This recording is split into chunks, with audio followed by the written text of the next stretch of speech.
What's up YouTube? Fallout Freak here, and I'm back with another quest video. So we did a Fallout 3 quest in the last quest video, so we have gone full circle once again, and we will be talking about a Fallout 4 quest today. And that quest is none other than When Freedom Calls. So without further ado, let's go ahead and talk a little bit about When Freedom Calls. When Freedom Calls is a Minutemen main quest and achievement / trophy in Fallout 4. Detailed walkthrough. As the sole survivor enters Concord, they will hear a commotion around the Museum of Freedom. A group of raiders are laying siege to the building while a man on the balcony fires back with a laser weapon. To begin the quest, the sole survivor must help eliminate the raiders outside of the building. With the threat neutralized, the man on the balcony will call out to them with instructions to grab the short laser musket and fusion cells on the ground and use them to help fight off the raiders inside the building. Once inside the building, the sole survivor will find themselves under fire from raiders on the balcony directly ahead. There are two paths forward, including a series of museum exhibits to the right and a gate with an advanced lock below the balcony.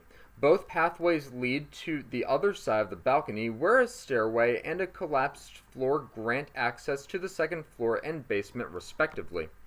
Climbing to the second floor, the sole survivor will find a ruined office area on the southwest side of the building. A door on the northeast side leads to another series of raider-infested exhibits, which then lead into another stairwell to access the third floor.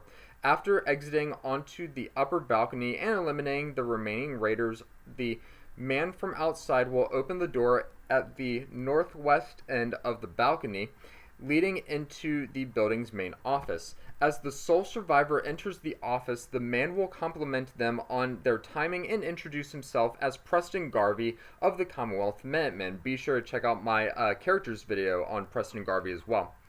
After introducing the rest of his group, Preston will turn the conversation over to Sturgis, who will lay out his plan to deal with the remaining raiders in Concord, steal the cherry suit of T-45 power armor and the pre-war vertibird embedded in the building's roof, then wipe the raiders out with the vertibird's minigun. There is just one small problem. The armor needs a fusion core to power it, and the only working core in the building is locked behind a security gate in the basement. In the office, the sole survivor can find the Perception bobblehead and a copy of Robco Fun containing the Atomic Command holotape. Mama Murphy will stop them to talk about the site and offer a cryptic warning something is coming and it is angry. Passing a moderate charisma check will encourage her to speak of something very dangerous that will rear its ugly head during the coming battle. If the check is failed, she will simply respond, "It ain't a raider." The Longs will spout some panicky dialogue but will not reveal any useful information. From here, the sole survivor can head to the basement to tackle the novice locked terminal or the novice security gate and retrieve the fusion core. With the core in hand, they can then head to the roof to retrieve the power armor and minigun as well as a holotape from one of the crash victims. The raiders will quickly spot the sole survivor as they grab the minigun. Alternatively, the sole survivor can skip all this and head straight outside. As the sole survivor engages the raiders, loud banging noises will emanate from the sewers, warning of things to come.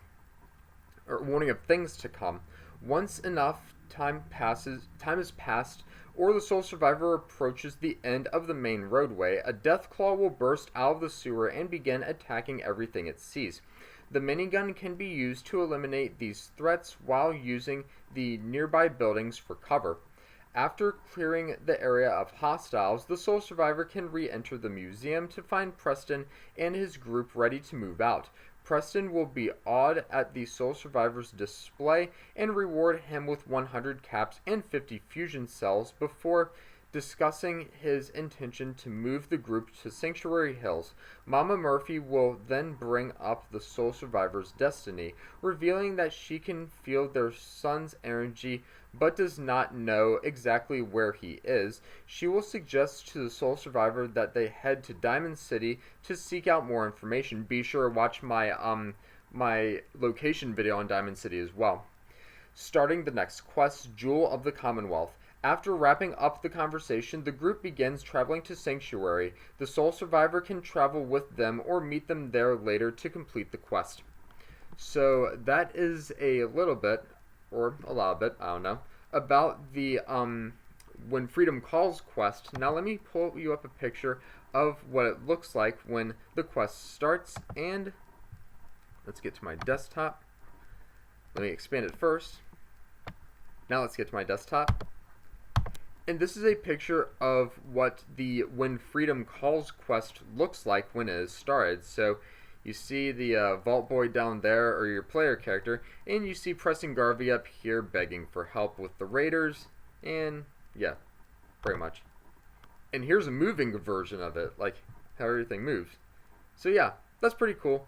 So your player goes into the Museum of Freedom, Preston Garvey calls out, and he heads back in. So that is my quest video on When Freedom Calls from Fallout 4, the Minuteman quest, the first Minuteman quest.